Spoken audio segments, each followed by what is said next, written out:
Madame, Monsieur, dans 5 mois en France, vous aurez le choix entre injecter 11 super vaccins chargés d'aluminium à votre enfant ou aller vous-même en prison. Allez-vous laisser faire ça? 11 vaccins vont devenir obligatoires dès 2018. C'est Emmanuel Macron qui l'a décidé le 4 juillet 2017 sans aucune concertation. Et sans savoir ce qu'un cocktail pareil peut produire sur un nouveau-né. Macron a donné des ordres pour que la loi soit votée au plus tard le 24 juillet, la veille des vacances parlementaires. Nous avons donc 15 jours pour lui barrer la route. Après, il sera trop tard. Nous devons donc agir aujourd'hui. Ce n'est pas un hasard si Macron s'empresse de faire passer cette mesure. Je vais tout de suite vous expliquer pourquoi. Mais avant tout, un avertissement. Ce que je vais vous révéler sera très difficile à lire, mais vous sauverez peut-être la vie d'un de vos proches. Il faut d'abord que je vous explique que l'obligation de prendre 11 vaccins n'est que la première partie de leur plan. Aujourd'hui, seuls 3 vaccins sont obligatoires en France pour les nourrissons. Ça fait déjà 9 doses injectées la première année de la vie du bébé. Rien qu'avec ça, il faut voir comme une mère tremble en voyant le médecin piquer son nouveau-né. Elle sent bien qu'il peut se passer quelque chose de grave. Mais avec 11 vaccins, ce sont 25 à 40 doses qui doivent être encaissées par leur système immunitaire immature. Avant l'âge de 18 mois, le système immunitaire du bébé n'est pas achevé. C'est un cadeau de plusieurs centaines de millions d'euros par an pour les labos, selon la ministre de la Santé elle-même. Personne à ce jour n'a étudié les risques d'injecter autant de vaccins en aussi peu de temps. Aucun scientifique ne sait ce que peuvent donner à court et moyen terme tant de vaccins, en termes d'allergies, de maladies auto-immunes, sclérose en plaques ou autres.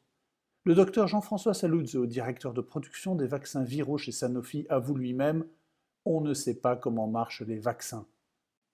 Rendre obligatoire 11 vaccins est un non-sens, car les réactions à un vaccin sont individuelles, selon l'état physiologique et l'hérédité de celui qui le reçoit. Les effets secondaires dommageables sont donc totalement imprévisibles. Pourquoi Macron agit-il si vite? Qu'est-ce qui le conduit à donner les Français comme cobayes à Big Pharma? Quelle est sa motivation secrète pour piétiner le Code civil, qui place au-dessus de tout le consentement libre et éclairé du malade? Cher auditeur, cette affaire révèle au grand jour l'enjeu véritable de l'élection de 2017. En réalité, derrière cette folie vaccinatoire se cache la collusion entre Macron, des grands patrons et des hauts fonctionnaires sans scrupules. Depuis des années, le secret était parfaitement gardé, jusqu'à aujourd'hui. Soyons clairs, les personnes impliquées ne s'attendaient pas à ce que les détails de leur plan soient dévoilés. Tout ceci est le premier coup de poignard de Macron. Depuis son élection, il règne en petit dictateur. Le gouvernement est à sa botte, le Parlement est muselé, il a la police et les tribunaux pour faire exécuter ses décisions, les Français ne l'intéressent plus. Pour des millions de Français qui ont espéré avec son élection, c'est la douche froide. Aucun débat, aucun dialogue entre le peuple et ses élus. Juste de la violence et du rapport de force. On s'attendait à ce qu'il passe en force pour démolir le Code du travail, mais il fait pire, il s'en prend d'abord aux nourrissons. Il nous a fait miroiter une République apaisée. Il n'aura fallu que quelques semaines pour que les élites reprennent les armes contre le peuple. Mais dans leur précipitation, ils ont dévoilé leurs véritables intentions. Et cette maladresse a révélé que celui qui s'est installé à l'Élysée le 14 mai 2017 n'est pas le vainqueur d'une élection libre et régulière, mais le pantin d'un groupe de financiers et d'industriels. Et 99,98% des Français ne connaîtront jamais cette vérité qui dérange. La désignation de Macron, sans doute un des événements les plus importants de notre époque, a été organisée il y a 10 ans, à huis clos, dans un palais de la République. Comment le sais-je? Je vais tout vous dire, mais laissez-moi d'abord me présenter. Je m'appelle Bertrand Gotteval. Je travaille pour une organisation dont le but est de surveiller les lobbies politiques, financiers et industriels qui font précisément ce genre de choses. Je ne peux pas vous révéler mes sources, mais sachez simplement qu'un réseau d'initiés me donne accès exclusif à ce genre d'informations. Depuis 1990, nous avons découvert quantité de scandales, mais jamais quelque chose d'aussi énorme. Nous risquons beaucoup en publiant cet appel aujourd'hui. Mais c'est mon devoir de lanceur d'alerte pour défendre notre démocratie sanitaire et notre modèle social. Ça fait des années que nous sommes à leur trousse, en collectant tout ce qu'ils disent, en vérifiant les faits. en croisant les sources et en accumulant une montagne de preuves. Il est encore temps d'arrêter cette tragédie en rejoignant notre grand mouvement populaire. Il nous faut au moins 1 million de signatures d'ici 15 jours. Tout indique que Macron veut profiter de la torpeur de l'été pour faire voter sa loi sur les vaccins. Or, le Parlement est en vacances le 24 juillet. Il est encore temps de barrer la route à cette atteinte à notre liberté de nous soigner. Signez et partagez le plus largement cette pétition contre les 11 vaccins obligatoires en transférant ce message, en le partageant sur Facebook ou sur tout autre réseau social, par tout moyen à votre disposition. Moi-même, je n'ai pas voulu croire qu'une chose pareille puisse arriver en France en 2017. En fait, pendant mon enquête, j'ai découvert les preuves qu'une organisation tire les ficelles. Autour de Macron, on trouve les principaux oligarques français, tous propriétaires de grands médias. Xavier Niel et Pierre Berger, Le Monde, Dassault, Le Figaro, Arnaud, Le Parisien, Les Échos, Lagardère, Paris Match, Le Journal du Dimanche, Mathieu Pigasse, Les Inrecuptibles, Huffington Post, mais aussi Denis Oliven d'Europe 1, le milliardaire Drahi, Libération, BFM, L'Express, Martin Bouygues de TF1, Vincent Bolloré, Canal+, et bien d'autres. Ces autres soutiens préfèrent l'ombre à la lumière, mais ils sont encore plus puissants. C'est le moment de vous expliquer comment la République est passée aux mains des laboratoires pharmaceutiques. Remontons rapidement en arrière. En 2002, Macron se lie au richissime Henri Herman. Cet homme de réseau et d'influence, proche du PS, fait entrer Macron dans le monde fermé du grand patronat français. À sa sortie de l'ENA en 2004, Macron devient le protégé de Jean-Pierre Jouyet, le tout-puissant parrain de l'inspection des finances, la clé de voûte de la technocratie française ultralibérale. C'est l'année 2007 où le destin de Macron est noué à jamais. De là datent ses amis puissants qu'il faut récompenser maintenant. En juin 2007, le président Sarkozy confie au jeune Macron la corédaction d'un projet de purge ultralibérale pour notre pays. Aidé de Jacques Attali, Macron met immédiatement dans le coup 42 grands patrons, industriels, financiers et énarques. C'est lors de ces réunions que Macron devient l'intime de Serge Weinberg, le président du géant de la pharmacie Sanofi. Son amitié avec Bernard Spitz, des assurances, date du même moment. La pharmacie, les assurances, vous voyez qu'il n'y a pas de hasard pour l'argent.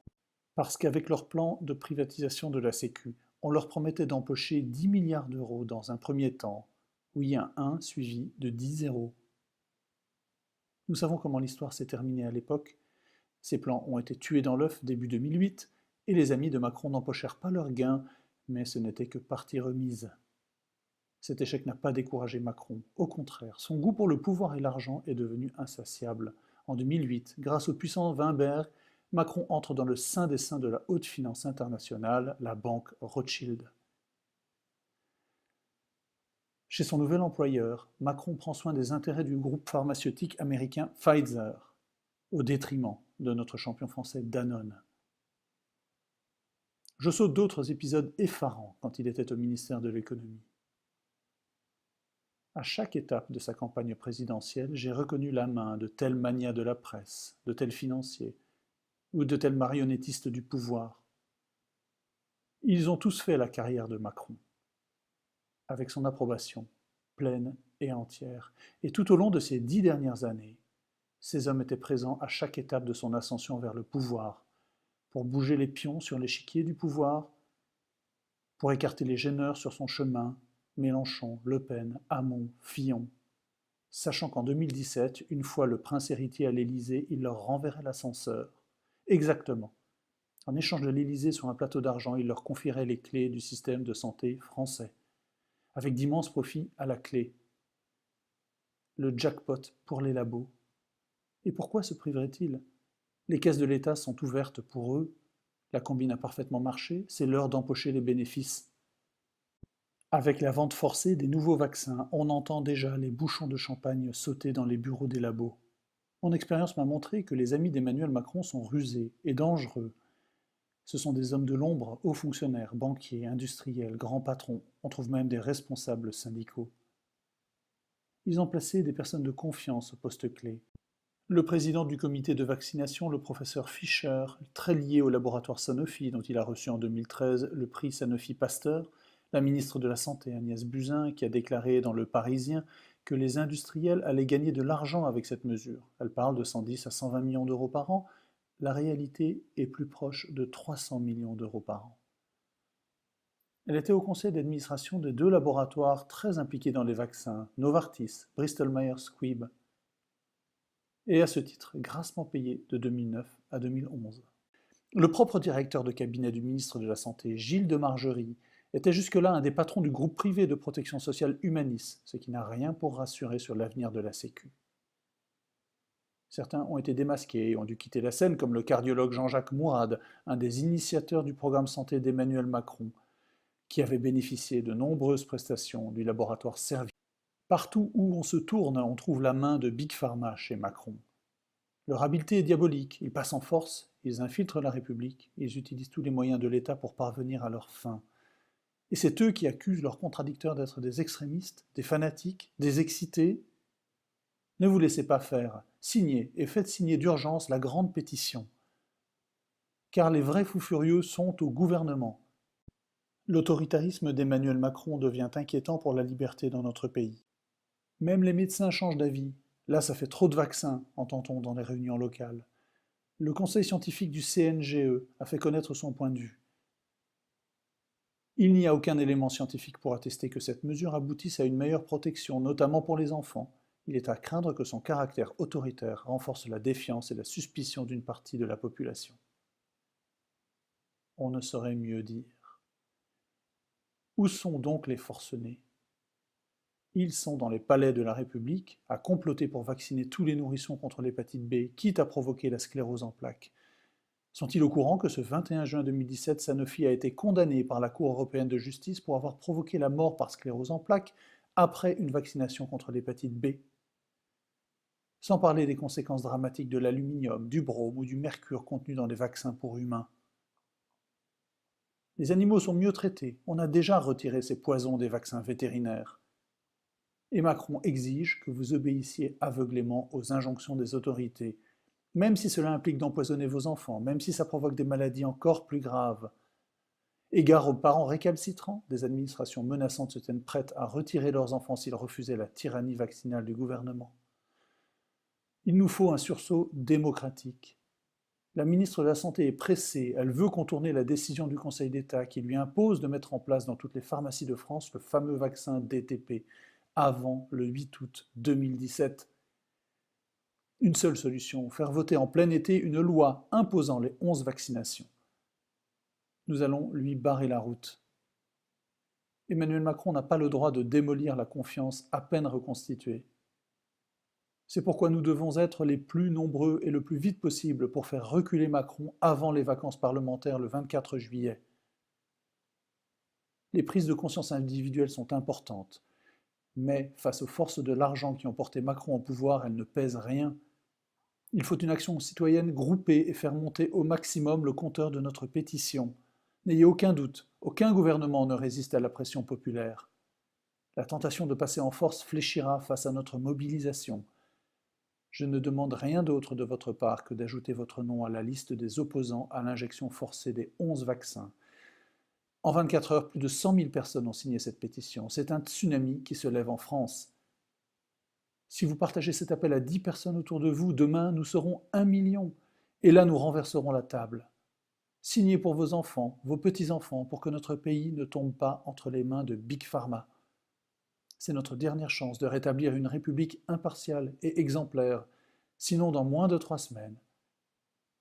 Une bête rougeole vaudra à des jeunes parents français 2 ans de prison. Je vous remercie d'avance.